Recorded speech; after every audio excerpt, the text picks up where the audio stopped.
অজানা অচেনা শহরে এসে দীপা পড়ল চরম বিপদে। সম্পূর্ণটা জানতে ভিডিওটি স্কিপ না করে দেখতে থাকুন। আজকে পর্বে আপনারা দেখতে পাবেন দীপা মুম্বাইতে আসে আর হাঁটতে গিয়ে সবার সাথে ধাক্কা লাগে। তখন সবাই দীপাকে বলে, দেখ কে নেই চল সকতে হো, না জানি কাহা কাহা সে চলে আ জাতি হে, আন্ধি হো ক্যা। তখন দীপা ব্যাগ থেকে একটি কাগজ বার করে আর বলে, আমাকে তো এই ঠিকানায় যেতে হবে, কিন্তু কোন দিকে যাব, কে বলে দেবে আমাকে? এখানে তো সবাই অন্য ভাষায় কথা বলে। তখন দীপা দেখে একটি পুরোহিত অনেকগুলো বাচ্চা ছেলেকে গণেশ ঠাকুর সাজিয়ে সেখান থেকে নিয়ে যাচ্ছে আর বলছে, গণপতি মৌরিয়া। তখন একটি বাচ্চা ছেলে মাটিতে পড়ে যায় আর দীপা তাকে ধরে তুলে দেয়। তখন বাচ্চা ছেলেটি দীপার হাতে একটি ফুল দেয়। তারপর দীপা দেখে পিছন থেকে সূর্য আর সোনাকে হেঁটে যেতে। তখন দীপা বলে, ডাক্তারবাবু দাঁড়ান, ডাক্তারবাবু দাঁড়ান। এই বলে দীপা ছুটে যায় আর দেখে সেটা সূর্য নয়, অন্য একটি লোক তার বাচ্চাকে নিয়ে যাচ্ছে, অবিকল সূর্য আর সোনার মতন। তখন লোকটি বলে, কি হয়েছে, কোনো হেল্পের দরকার? তখন দীপা বলে, না না সরি। তখন দীপা মনে মনে বলে, এই পৃথিবীতে এই শহরে আমি একা, তাও আমি আপনাদের কথা কেন ভাবলাম? আমাকে ভুলতে হবে, সব কিছু আমাকে ভুলতে হবে। তখন একটি ট্যাক্সি ড্রাইভার দীপাকে দেখে আর বলে, এ মনে হয় বাইরে থেকে এসেছে। তখন ট্যাক্সি ড্রাইভার দীপাকে বলে, আপনি কি কোথাও যাবেন? তখন দীপা বলে, আমি এই অ্যাড্রেসে যাব। তখন ট্যাক্সি ড্রাইভারটা বলেন, আসুন আসুন, বসুন, আমি পৌঁছে দেব। তখন দীপা বলে, ভাড়া কত নেবেন? তখন লোকটি বলে, সেটা পরে দেখা যাবে, আগে তো বসুন। তারপর দীপা ট্যাক্সি করে যায়। তখন দীপার বাবা দীপাকে ফোন করে আর বলে, মা তুই পৌঁছে গেছিস তো, সব কিছু ঠিক আছে তো? তখন দীপা বলে, হ্যাঁ বাবা, আমি পৌঁছে গেছি আর সব কিছু ঠিক আছে। আচ্ছা বাবা, সোনা। তখন দীপার মা ফোনটা নিয়ে নেয় আর বলে, তুই সোনার কথা জানতে চাইছিস কেন? আমরা ওদের বাড়ির কারোর কোনো খবর জানি না। মাঝের মধ্যে একটু উর্মির সাথে ফোনে কথা হয় ঠিকই, কিন্তু ওই বাড়ির কারোর খবর জানতে চাই না, আর ওই বাড়িতে আমরা যাই না। এবার তুই একটু ভালো থাকতো মা, তুই তোর মতন করে এবার বাঁচ। তখন দীপা বলে, ঠিক আছে মা, এবার আমি রাখছি। তারপর ট্যাক্সি ড্রাইভার ট্যাক্সি থামিয়ে বলে, আপনার ডেস্টিনেশন চলে এসেছে, এবার আপনি নামুন। তখন দীপা বলে, এই জায়গাটা? তখন ট্যাক্সি ড্রাইভার বলে, আপনার ঠিকানাতে তো এই জায়গাটাই লেখা আছে। তখন দীপা 500 টাকার একটি নোট ট্যাক্সি ড্রাইভারকে দেয় আর ট্যাক্সি ড্রাইভার বলে, আরও 3000 টাকা, মোট 3500 টাকা হয়েছে। তখন দীপা বলে, আপনি আমাকে আগে বলেননি কেন? তখন ট্যাক্সি ড্রাইভার বলে, আমি তো পুরোপুরি বাংলা জানি না, তাই বুঝতে পারিনি আপনি কি বলছেন। তখন দীপা বলে, এইটুকু রাস্তায় এলাম, 3500 টাকা? তখন লোকটি বলে, আপনাকে তো দিতে তো হবেই। তখন দীপা বলে, আমি মিটারটা দেখি আর আপনি আমার সাথে পুলিশের কাছে চলুন। তখন লোকটি বলে, একটা ভাড়ার জন্য আমাকে পুলিশের কাছে যেতে হবে? তখন সেখানে একটি লোক আসে আর বলে, এখানে কি হয়েছে? তখন দীপা বলে, দেখুন না, আমি এইটুকু রাস্তায় এলাম, আমার কাছে 3500 টাকা চাইছে। তখন ট্যাক্সি ড্রাইভারটি লোকটিকে ইশারা করে দেয় আর লোকটি বলে, আপনি কোথায় যাবেন? এই নতুন শহরে কাউকে চেনেন নাকি আপনি? একটা ভাড়ার জন্য অত ঝামেলা করবেন না, দিয়ে দিন ওনাকে টাকাটা। তারপর দীপা ট্যাক্সি ড্রাইভারটাকে 3500 টাকা দেয় আর লোকটি নিয়ে চলে যায়। তখন দীপা মনে মনে বলে, এই শহরে আসার সাথে সাথেই সিদ্ধিদাতা গণেশ আমাকে আশীর্বাদ করলো আর আমার থেকে সব কিছু এইভাবে কেড়ে নিল। আমি জানি না এই শহরে আমার জন্য আর কি কি অপেক্ষা করছে। অন্যদিকে ট্যাক্সি ড্রাইভার আর ওই লোকটি টাকা ভাগ করে নেয়। তারপর দীপা একটি লোককে ঠিকানাটা দেখায় আর বলে, ইয়ে জায়গা কাহা পর হে? তখন লোকটি হিন্দিতে বলে, এই জায়গা তো অনেক দূর, হেঁটে যেতে 1 ঘন্টা লাগবে। তখন দীপা বলে, 1 ঘন্টা? তখন দীপা বলে, এখান থেকে কোনো গাড়ি পাওয়া যাবে না? তখন লোকটি বলে, না, এখান থেকে ওই জায়গায় যাওয়ার জন্য কোনো গাড়ি পাওয়া যায় না। তখন দীপা রাস্তা দিয়ে হেঁটে হেঁটে যায় আর বলে, লোকটা আমাকে ঠকালো, এইভাবে ঠকালো, কিন্তু আমি হার মানবো না, আমাকে আবার সব কিছু নতুন করে শুরু করতে হবে। তারপর দীপা আবারও রাস্তা দিয়ে হাঁটতে হাঁটতে যায় আর বলে, আর পারছি না, এবার একটা ট্যাক্সি নিয়ে নিলে হয়। তখন দীপা মনে মনে বলে, না, ট্যাক্সি নেব না, যদি আবারও কেউ আমার থেকে ঠকিয়ে সবটা নিয়ে নেয় তাহলে চলবে কি করে?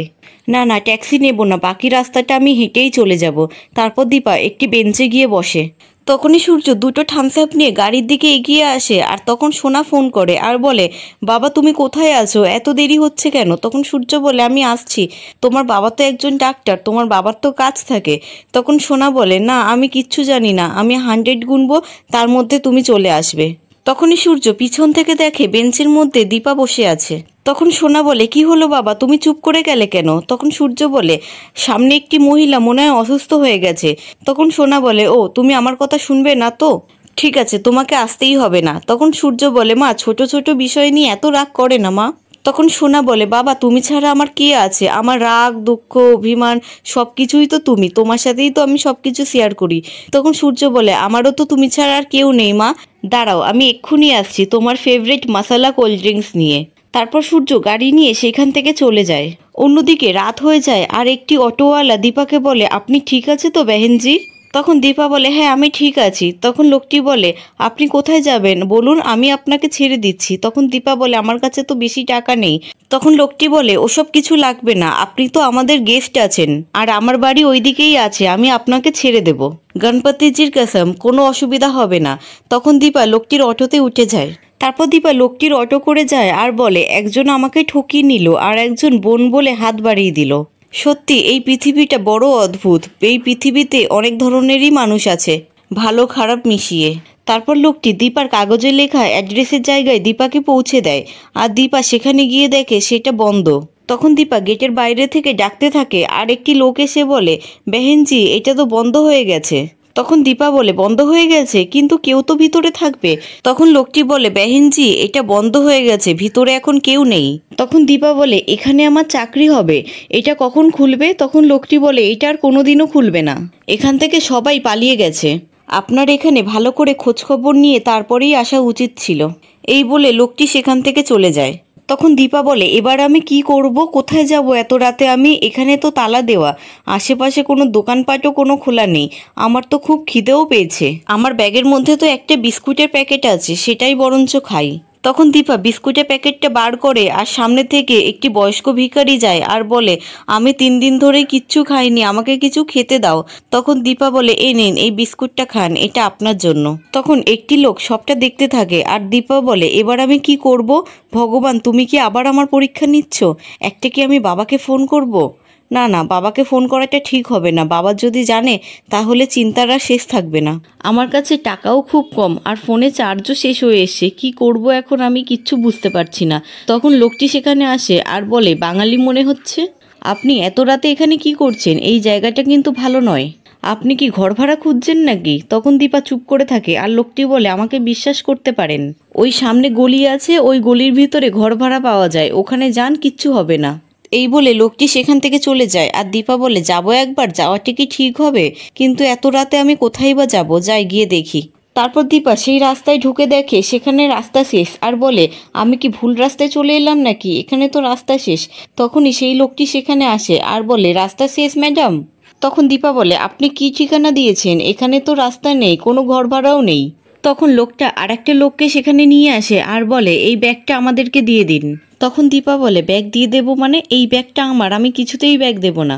তখন লোক দুটো দীপার ব্যাগ আর ট্রলি ধরে টানাটানি করতে থাকে আর দীপা হেল্প হেল্প বলে চিল্লাতে থাকে। তখন লোক দুটো টানাটানি করতে করতে দীপা সাইড ব্যাগ নিয়ে সেখান থেকে পালায় আর তখন দীপা নিজের ট্রলি আঁকড়ে ধরে কাঁদতে থাকে আর দেখে সেখানে সোনা রূপা এসেছে। তখন দীপা বলে, তোদের মা হেরে গেছে।